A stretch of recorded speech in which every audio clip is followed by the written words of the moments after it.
Hey guys, I figured it's been what 3-4 days since I've made a post or did a video, so I want to give you guys an update on what's been going on. We are going to be going live tomorrow, but we're going to be focusing on the puppies that we have on hand. I'd like to do some introductions. We want to do some weigh-ins. They are not quite the size yet to put collars on them, so we're going to wait for the following week to do collars and names. By then, we may have an idea of exactly who is available and who is not. We already have one of the puppy buyers put who made their choice. We're giving some time for the other puppy buyer to give their choice. We try to encourage them to wait. We give them up to 4 or 5 weeks to do so, but I think we'll have a good idea of who is available as far as females are concerned. So anyway, I'll talk more about that tomorrow. I'm kind of getting off topic. It has been such a wonderful week, stressful, tiring, but we have some things to kind of update you guys on. And so anyhow, let's get started. Number one, our puppies are growing fantastic. We've been weighing them on a daily basis. Pepper has been 100% taking care of her puppies. We were kind of concerned with the litter of 9 puppies that she had, that she would need some supplement feeding for the puppies and so on and so forth. We did do like 1 or 2 supplement feedings, but that's been it. That's been the extent of it. And her milk is in. We are just making sure that she's got top quality food. She has all of the things in place to encourage that milk production. The next thing that's happened to us over the week is Wednesday night we received a call in regards to, well, actually quite a few messages in regards to a couple that was involved in a house fire, and they had some dogs that were in distress and needed a place to go. With us here in our program, we have to be very mindful and careful on what we do in regards to assisting and bringing other animals into our home. We call it home, but really it's a facility where we have to make sure that we are looking at, how do I say that?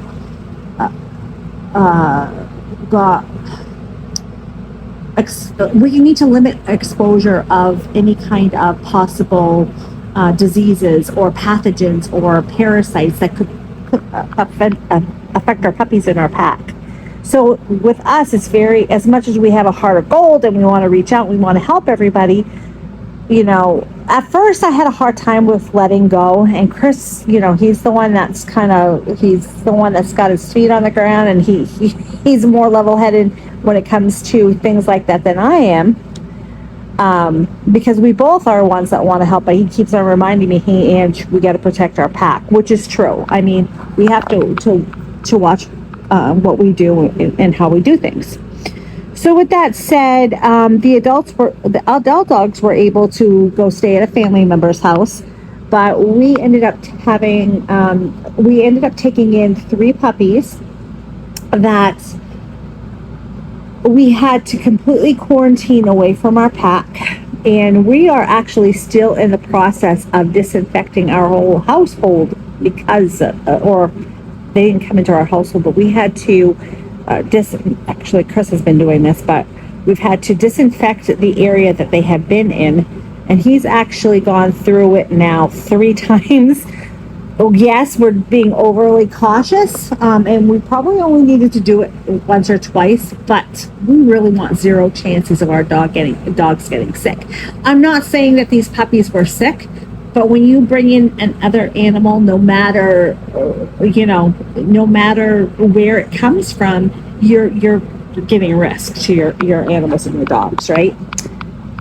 So with that said, what happened with the puppies is we brought them here, and they appeared to be more traumatized than we expected them to be. They're very young. I'm not really familiar with the Shiba Inu breed, so they were Shiba Inu mixed breed puppies. We weren't very familiar with the breed, so it could be part of their breed specific personality, I'm going to say personality, but part of their wiring. So we're not quite sure if it's that or if they just were traumatized or whatever. But it became very evident quickly that their care was a lot more than Chris and I could actually do. Chris and I actually have to, as much as we are caring and supportive, we have to make sure that we are looking out for the best interests of our pet first before anything else. Sorry about that. I did not mean to put my arm. So what I ended up doing the next day, Pepper, she knows how to destroy a whelping box. We cleaned it every day. She's still having her discharge. But okay, back to my story, because we're going to talk more about these guys tomorrow. But what we are looking at right now is hold on. Bella, go see Dad. Bella, go see Dad. Bella. Go see Daddy. She's like, I'm being punished. She goes, Mama doesn't want me anymore. Okay, back to our story. So with that said, the next morning, we didn't get home until like 11 o'clock at night. The next morning, it became evident that they really needed a lot more work that Chris and I could do. Chris and I, we have a litter of puppies that are 8 days old today. They're 8 days old today. We have these guys. We have a co-owned litter, Libby's Lilac and Tan, Violet. Came to live with us back in December.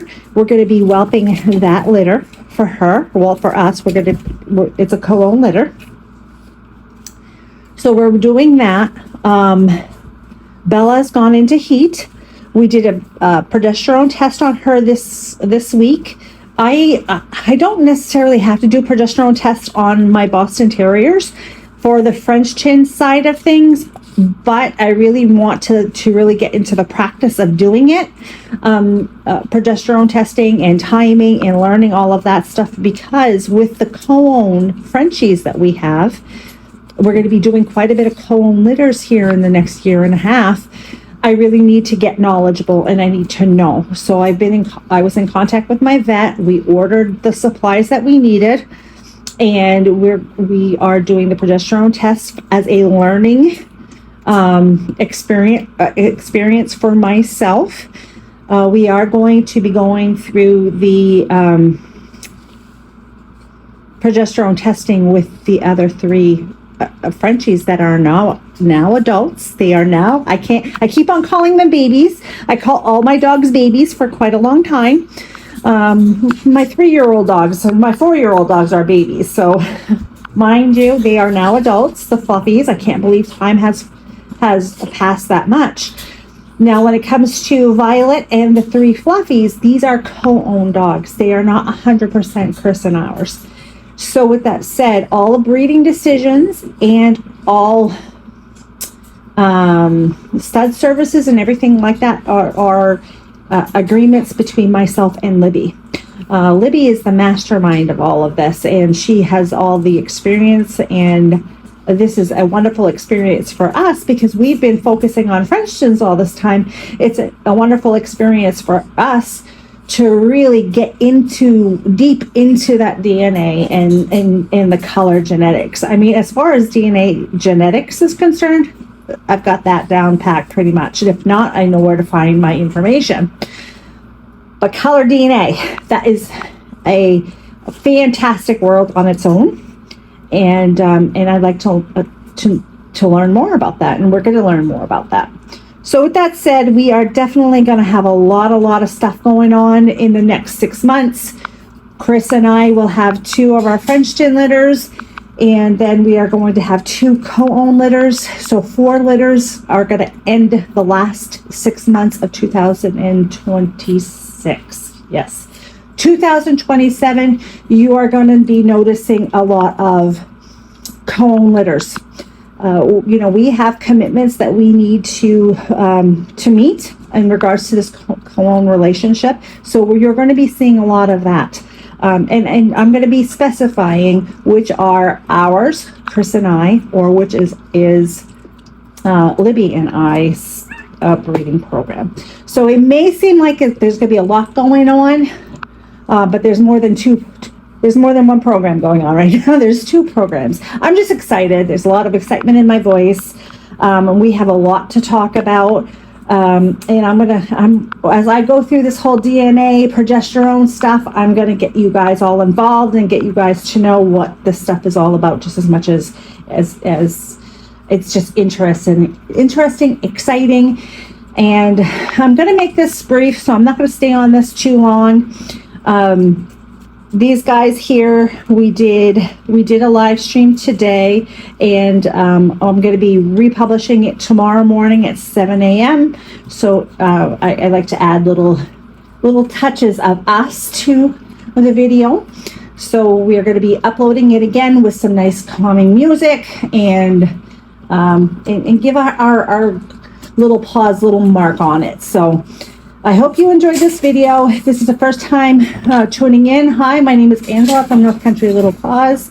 We, or AKA Little Pawz, we breed both Frenchtons and Frenchies here in Northern Maine. And yeah, this is Pepper here with her 9 Frenchton babies. Hey, I've given up trying to fix her whelping box. I've actually spoke to another breeder who also has a YouTube channel. And I will mention her in my comments when this is downloaded, so that way if you are interested in a purebred Boston Terrier, AKC registered, you will be able to find a purebred Boston Terrier. So anyhow, with that said, have a great day, everybody. You're first tuning in. This is the first time tuning in. Like, subscribe, and we will see you tomorrow. Bye-bye. The picture you... Okay, so apparently somebody's not impressed that we won't let him pee on the furniture. Poor Otto, man. I'm sorry. Here goes Mom. Mom, can I just have this? I'm sorry. This is just so cute.